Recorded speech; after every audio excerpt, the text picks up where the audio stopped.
Nauwi sa barilan ng buy-bust operation kanina madaling araw sa barangay Ludlod sa Lipa, Batangas. Ayon sa pulisya, natunugan daw ng umano'y drug pusher na si Randy Topacio na pulis ang katransaksyon niya. Dead on the spot ang suspect. Nakuha sa kanyang ginamit na kalibre 45, mga bala, marked money at 4 na sachet ng hinihinalang shabu.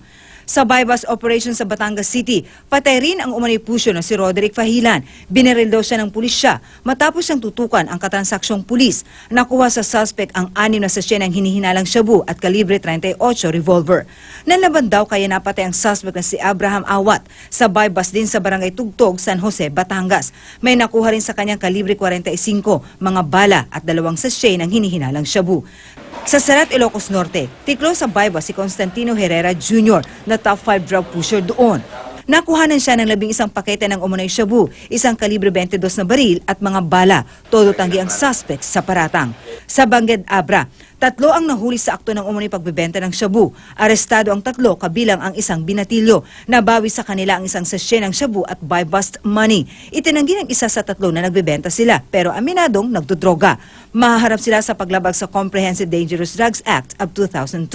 Hinihinalang cocaine ang natagpuan sa baybayin ng Cuyo sa Palawan.